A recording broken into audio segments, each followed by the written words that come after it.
Giovinezza, giovinezza, primavera di bellezza, della vita nella stretta, il tuo canto squilla. Hello again.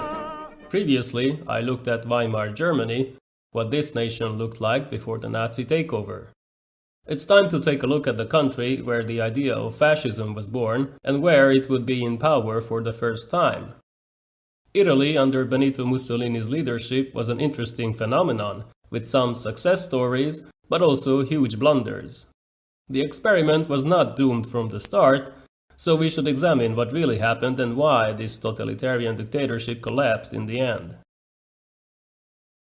The country of Italy was one of the victorious powers in World War I, but it didn't particularly like the outcome as the country was sidelined at the peace conference and was then awarded just a few small bits of land in Dalmatia and South Tyrol.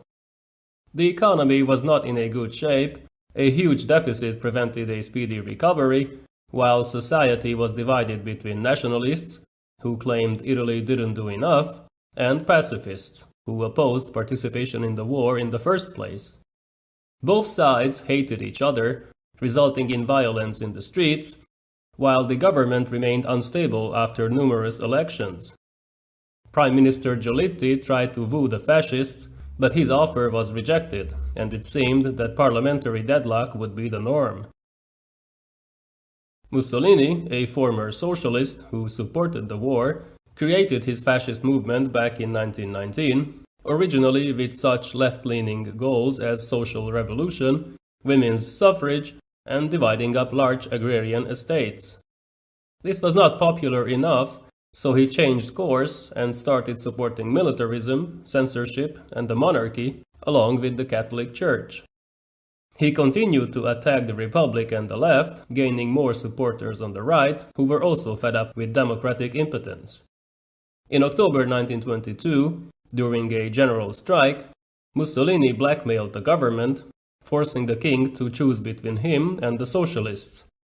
He marched to Rome with his black shirt militia, where he was invited to become prime minister as head of a coalition government. He accepted and quickly changed the electoral law to ensure victory at the 1924 elections. Intimidation was coupled with violence. Giacomo Matteotti was famously assassinated, after which the socialists walked out of parliament. This just made it easier for him to pass more authoritarian laws, gradually increasing his power and reducing accountability. In 1928, all other parties were banned. Mussolini was now answerable only to the king, while local autonomy was removed. The Grand Council of the Fascist Party remained the only body that could oppose Mussolini, which would become important much later. In this new fascist Italy, individualism was replaced with the adoration of the state, with Mussolini, Il Duce, at its wheel.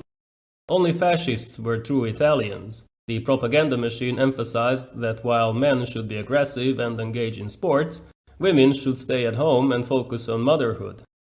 Relations with the Catholic Church, which had been quite bad ever since unification, were finally normalized in 1929. The Vatican became an independent microstate and an important center of diplomacy, while Catholicism was recognized as the only state religion. This treaty is still in place today. Anti-Semitism was not part of the new ideology. Mussolini initially rejected Nazi racism as nonsense. As Germany became more powerful, this changed as well, although the Fascist Party, which also had Jewish members going back all the way to its foundation, remained divided. Anti-Semitic policies were enacted only from 1938, but Italian Jews were protected from deportation until the 1943 armistice. The state focused on other matters like education, where attendance was enforced and illiteracy was reduced, although from 1929 this turned into indoctrination. Sports and culture were emphasized as well, with a national organization that was non-political and voluntary. Millions joined the state health insurance program, while in the 1930s the government gradually introduced pensions, sick pay, paid holidays, and unemployment benefits. Apart from the black shirt militia and the regular police, a secret police was established to fight against anti-fascist movements, while the mafia in Sicily was weakened through the use of police brutality. Unlike in the Soviet Union, the private economy was kept, but trade unions were essentially merged with the representative bodies of employers. These new corporations then mainly served the big business, although from 1926, state control became unquestionable, and political loyalty the most important aspect. When the Great Depression hit in the early 1930s, Italy fared better than others thanks to the social benefits it could provide to its workers. At that time, Italian aviation was among the best. Several designs proved to be competitive, although the industry continued to have issues with manufacturing quality and reliability. With economic development came growing ambition. From 1935, Italy took a more aggressive stance. Mussolini promised to create a new Roman Empire. The first target would be Ethiopia, which had beaten back a previous attempt in 1896, humiliating this young European nation. It was now invaded again, this time with airplanes and mustard gas, which resulted in a quick Italian victory, but the financial cost was huge. Next came intervention in the Spanish Civil War, where over 60,000 troops were sent to support Franco, cutting an even deeper hole in the budget. Ironically, even before World War II started in 1939, Italy was already burdened with high government debt, while rearming the military with modern weapons would take at least 5 years. Expanding the navy also required plenty of financial resources and raw materials, something that Italy didn't have. Several new battleships were built. They were indeed formidable, but a complete lack of carriers and zero cooperation between the Navy and the Air Force would seriously hinder any efforts at dominating the Mediterranean. As it would soon become apparent, pushing out the Royal Navy and capturing more territory in Africa required much more than just bombastic speeches and strong will. Hitler's rise to power was a welcome development, but it didn't mean immediate friendship. When the Führer decided to invade Austria in 1934, Mussolini sent his troops to the border, forcing Hitler to back down. At that time, Germany was not in a position to provoke a conflict with anybody. After their first meeting, Il Duce described the German leader as a silly little monkey, but as Germany became stronger, Mussolini could only watch with envy, being unable to follow Hitler's example. He imagined Italy was in a similar position, which is why he started a competition, first annexing Albania in early 1939, then invading Greece.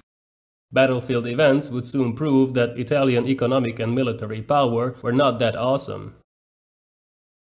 When war broke out in Europe once again, Italy was already on the sidelines. Its military was simply not strong enough to launch an attack against any of the great powers. Its generals and admirals were well aware of this fact, but they would be unable to hold back Mussolini. Il Duce figured it would be easy to gain more territory if he just used the Germans as a shield and entered the war at the right moment, producing a few thousand casualties. Unfortunately for Italy, the outcome would be quite different. I plan to cover more countries in this series and provide a more complete picture of the interwar period. I'll continue uploading new videos as soon as they are ready. See you in the next episode. Giovinezza, primavera di bellezza, della vita nella stretta, il tuo canto squilla.